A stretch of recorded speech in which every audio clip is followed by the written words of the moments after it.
Mesdames et messieurs, bonjour. Merci de prendre le rendez-vous de ce bulletin d'information culturelle sur Artistique Africa. Débutons ce journal par les activités du Centre culturel Artistique Africa.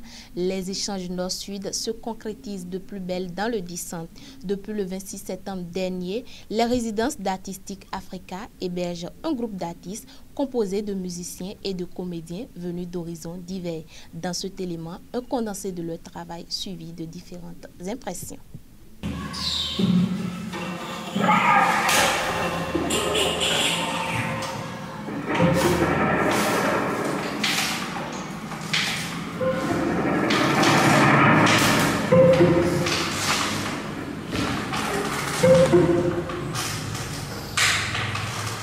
Live to Live est un projet qui réunit Christian Mwalumwela à la mise en scène qui nous vient du Congo-Kinshasa, basé à Bordeaux en France, autour de la problématique et des témoignages d'anciens enfants soldats, Serge Amici et Yaoundé Moulamba, qui sont eux-mêmes comédiens du projet à partir de la France. Et nous sommes ici pour travailler la musique avec une comédienne, une artiste violoncelliste de Bordeaux, Julie Ledrac, et deux artistes congolais de Kinshasa, à la guitare solo Gloire Nguya et à la batterie Regen Matouké. Et enfin, nous a rejoint aussi pour cette phase de création et de recherche un comédien de Douala au Cameroun, Eric Delphin Kwegwe, qui vient également pour travailler le début du texte et l'incarnation des personnages, puisqu'il sera le personnage principal de la pièce. C'était cet instant inoubliable que nous avions passé tous ensemble chez grand-mère. C'est ce genre de souvenir qui fait que je suis content de revenir à la maison. Mère, je suis là. J'ai beaucoup manqué de cette tendresse que tu déversais avec joie sur moi.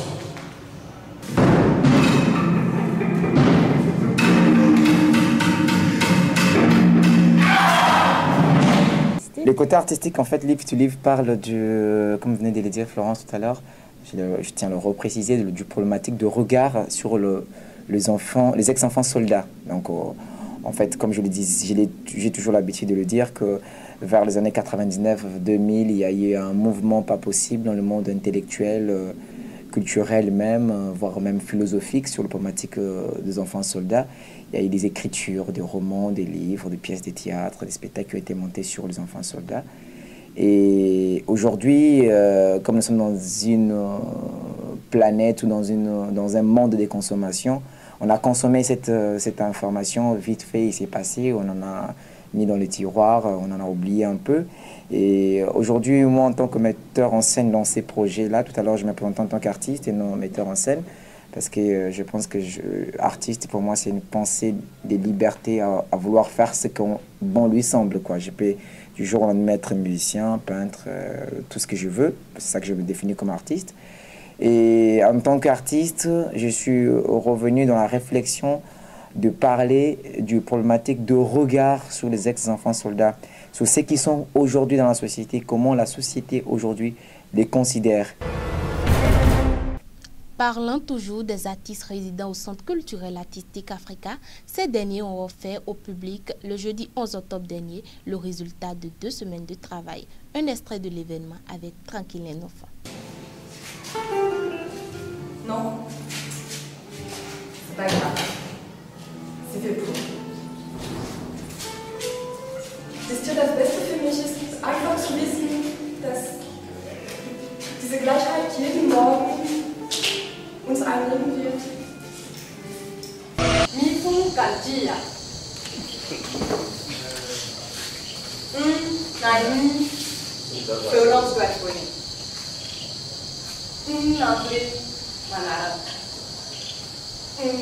L'anglais.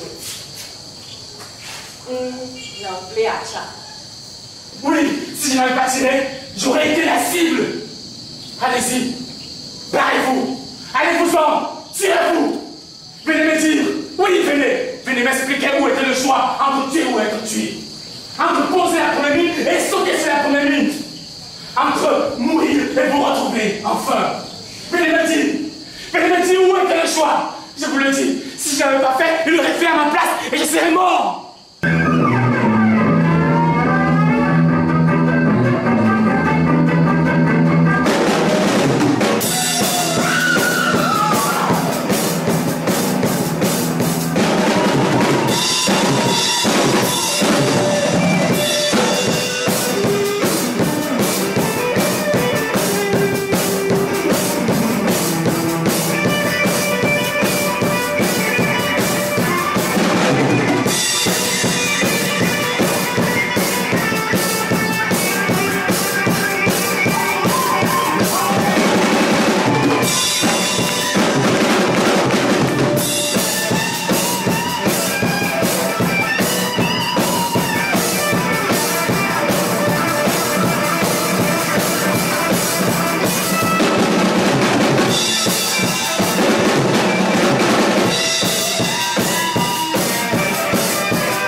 D'un spectacle à l'autre, le metteur en scène béninois Kokouye Mandje a gratifié le public de l'Institut français du Bénin de confession posthume, un test de Ouaga, Balé, Danaï.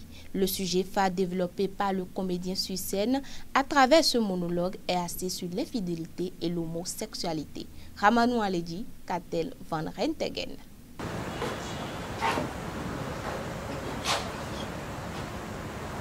Les parents ne voulaient pas de moi. Normal. Je portais la carapace d'une ethnie misérable.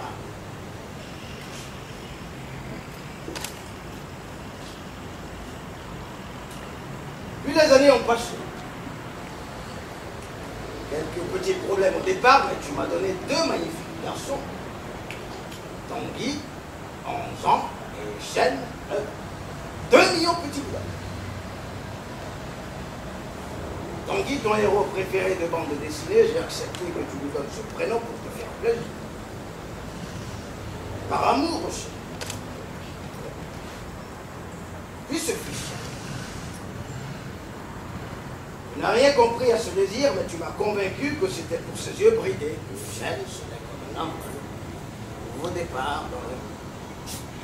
L'homme quittera son père et sa mère et s'attachera à sa femme et ils deviendront une seule chair.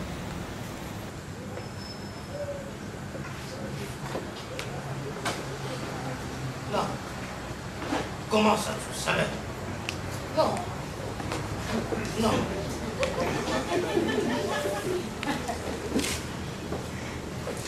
Aucune parcelle de ta vie sexuelle ne m'était inconnue.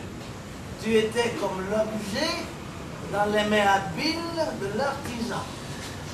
Je te connaissais sur le bout des doigts. Chaque rainure, chaque ligne n'avait aucun secret pour moi. Ton homosexualité, ta passion pour Eric, les raisons de tes escapades, tout cela, je le savais. Faisons maintenant un zoom sur notre dossier consacré à la Biennale Regard Bénin. Toujours dans le cadre des manifestations ayant rapport à cet événement, une équipe de notre rédaction s'est entretenue avec 2 autres artistes participant à l'événement. Suivi.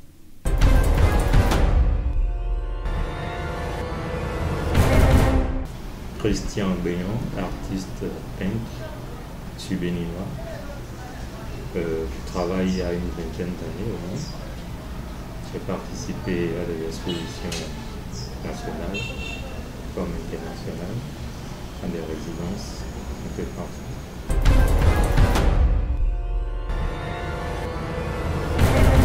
Je m'appelle Bimo, c'est mon nom d'artiste. On m'appelle Monkon, je suis de Vida, Monkon Innocent Bienvenu. Je suis un artiste plasticien. Je vais faire un peu de tout. Je fais la sérigraphie. Bon, je suis à Kagéon. Je travaille chez mon père. Vous êtes arrivé dans mon atelier.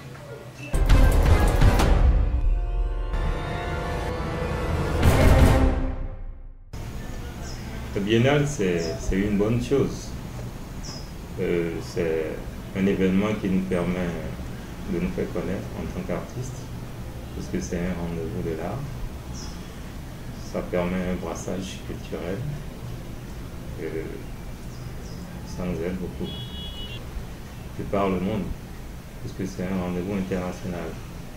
Comme ça, nous fait connaître nos œuvres. Et bien sûr, aucun artiste ne travaille sans espérer quelque chose. Donc, ça nous permet de faire des rentrées aussi.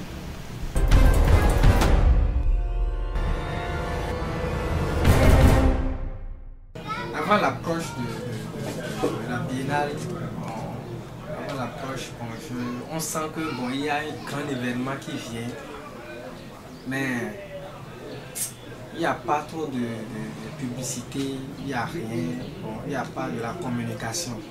Ce que je veux, c'est de vendre mon nom, quoi.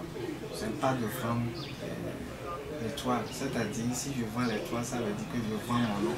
Je veux tout cas qu'on sait qu'il y a un artiste béninois qui vit, qui travaille. À présent, un tour d'horizon de l'actualité culturelle d'Afrique et de sa diaspora. Voici pour vous Rendez-vous culturel.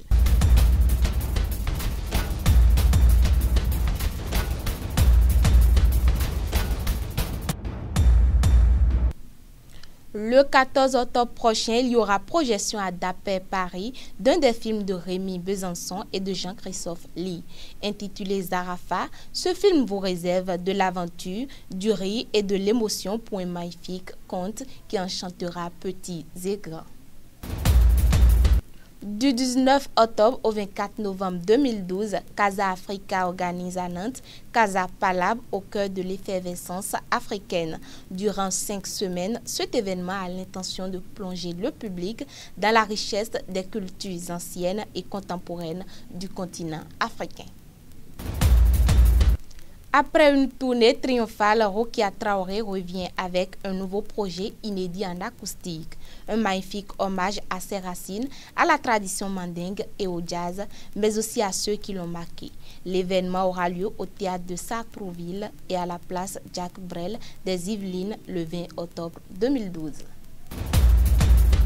Le spectacle dénommé Raya Zone sera présenté au théâtre de Suresnes Jean Villa le 21 octobre prochain à travers de figures acrobatiques en déambulation, de mouvements fluides en étreinte. Danseurs et circassiens vont offrir l'harmonie parfaite à l'idée de fraternité, d'équilibre et de force.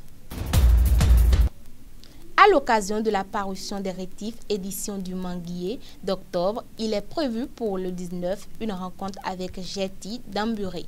Dramaturge et nouvelliste, Jetty s'intéresse dans ce nouveau roman à travers le regard d'une petite fille de 9 ans à la vie en Guadeloupe autour des événements de mai 1967.